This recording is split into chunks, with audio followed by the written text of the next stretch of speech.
Alors justement, une question, je vais me faire un peu l'avocat du diable, mais quand on est israélien, souvent de religion juive, même si c'est pas pratiquant, mais au moins culturellement, si on est en Allemagne, en France, aux États-Unis, est-ce que ce n'est pas normal qu'on serve son pays de cœur et d'origine? Enfin, je veux dire, est-ce que c'est pas un faux procès? C'est-à-dire, par exemple, si moi demain je devais aller en Angleterre, si j'étais, enfin, je sais pas, si je venais être recruté par les services secrets français, est-ce que ça serait choquant? Non, parce que non, pas du tout, pas dans ce cas. Pourquoi? Parce que vous êtes français et les services français vous demandent de travailler pour votre pays, la France. Alors que là, il y a quand même souvent des juifs français et qui travaillent pour un service étranger. Donc, c'est pas, je ne pense pas qu'il y a quelque chose à voir. C'est vrai que c'est un pays du cœur, mais en même temps, je ne crois pas que passer le stade de la sympathie naturelle sur les juifs pour un pays qui se déclare juif, mais bon, mais de là à collaborer avec les services secrets, surtout pour des politiques qui ne sont quand même pas des politiques humanistes. Enfin, moi, ça m'interpelle, moi, ça me pose des questions sur cette espèce de patriotisme. D'accord, donc pour vous, c'est un faux patriotisme, C'est pas du patriotisme, je dirais pas de la trahison, mais... Si, quand même, si on travaille pour un pays étranger...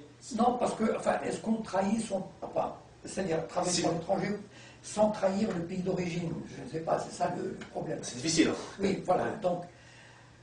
bon, pour le moment, c'est accepté ici parce que les pays occidentaux, européens, ont beaucoup de culpabilité à se faire pardonner.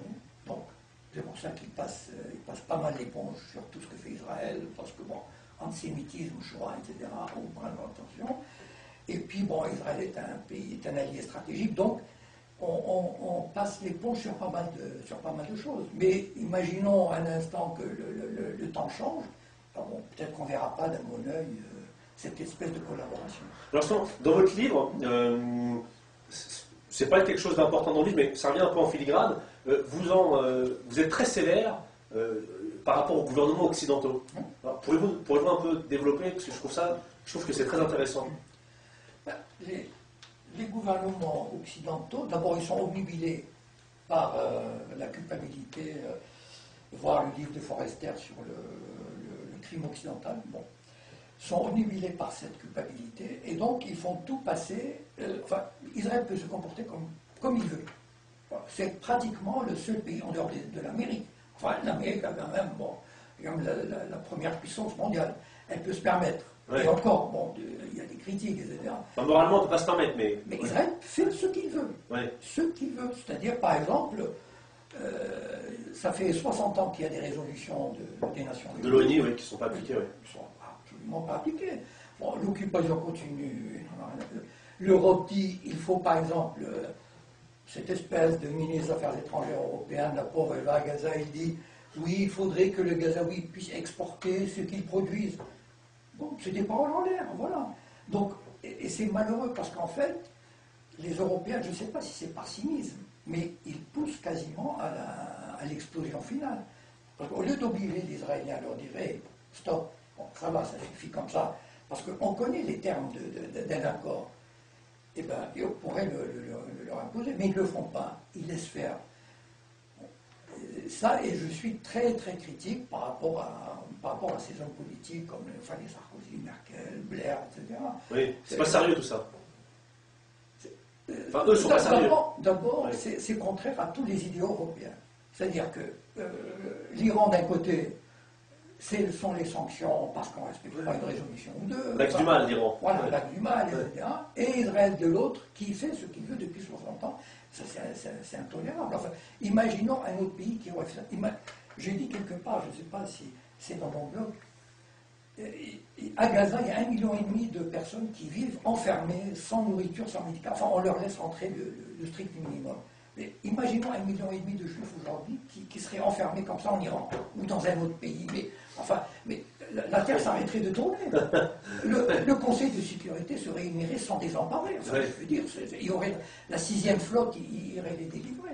Voilà, donc ce sont ces deux poids, deux mesures qui est insupportable. Qui devient insupportable. Est-ce que les gouvernements européens, ça peut être aussi une porte de sortie, est-ce qu'ils arriveront justement à à sortir de cette comment dire, idéologie de la repentance et avoir en fait avoir une vraie politique extérieure. Ils finiront pas y arriver. Quand même, c'est pas perdu parce que... Ils finiront par y arriver, mais malheureusement, il sera trop tard. C'est-à-dire qu'en fait, le problème... Trop tard par rapport à quoi? Trop tard par rapport au conflit. D'accord. Parce que aujourd'hui, les Israéliens, ils ont 500 000 colons sur un petit territoire de 2 ou 3 départements français, sur une population de 2,5 millions. Ils ne bougeront jamais. Et comment on va faire? Donc, et c'est ça c'est trop tard. Ils se réveilleront. Non, les pays européens se réveilleront. Pourquoi? Parce qu'ils seront obligés de toutes les façons, à un moment donné. D'abord parce que, électoralement parlant, ça ne paye plus les pro-israéliens. Il y a 5 ou 6 millions d'arabo-musulmans, comme on peut les appeler, qui eux, voudraient voter pour quelqu'un qui fait quelque chose pour la Palestine. Donc, ils auront leur mot à dire petit à petit. En France, vous parlez alors? En France et en Europe. Bon. Et puis, deuxièmement, toute la nouvelle élite française, européenne, si elle n'est pas pro-palestinienne, elle est certainement anti-israélienne. Elle n'est certainement pas pro-israélienne. En 67, quand il y a eu la guerre de 67, je ne sais pas combien, il y a eu des centaines de milliers de Français qui sont sortis pour défendre Israël. C'est aujourd'hui, ça paraît incroyable.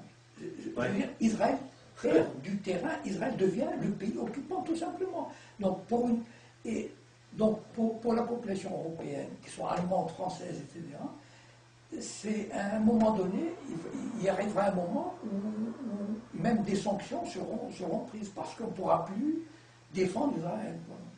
D'accord. Donc en fait, Israël est en train de perdre la bataille de l'idée, de l'image. C'est-à-dire qu'il passe pour ce qu'il ne veut pas passer. C'est-à-dire un pays... Pas forcément. Alors des fois, il y a des comparaisons dans les journaux qui me paraissent... je voudrais avoir votre avis là-dessus. Des fois, on compare souvent... Alors je ne sais pas si la comparaison est bonne ou pas, mais on compare souvent l'armée de Tzahal à l'armée nazie et les Palestiniens à des nouveaux juifs. Enfin, est-ce que c'est pas excessif ou vraiment on peut dire que bon, Tzahal ne sont pas des nazis, mais ils se comportent dans les territoires occupés comme vraiment limite des barbares. Ils se comportent comme une armée d'occupation, c'est-à-dire, je ne sais pas, non, pour moi la différence quand même, les nazis ont quelque chose à part particulier, c'est que ils ont essayé de supprimer des peuples entiers, femmes, enfants, etc. Bon, donc ça c'est pratiquement, enfin je veux dire, il y a eu beaucoup de pays colonialistes qui ont assassiné des dizaines de milliers de personnes, mais je ne crois pas à cette échelle-là quand même. Donc, mais il y a des comportements, on peut appeler ça du nazi si on veut, je ne sais pas, mais bon, mais il y a eu combien de gamins palestiniens tirés à bout portant ou de loin par des soldats qui ont 18 ans, 19 ans, qui sont restés dans l'impunité totale. Parce que le soldat expliquait, par exemple, un jour, j'ai lu dans un journal israélien, qu'un soldat tiré sur une fillette à 200 mètres, sur un terrain vague, il a confondu son sac d'écolière, elle avait 11 ans, avec une bombe. Alors, donc, et puis, c'est l'impunité. Comment on peut qualifier ce genre de comportement nazi, je ne sais pas, fasciste, d'occupant? Et Parce que, ce qui est intéressant, c'est que lorsqu'on est contre la politique israélienne, les Israéliens taxent toujours leurs opposants de nazis.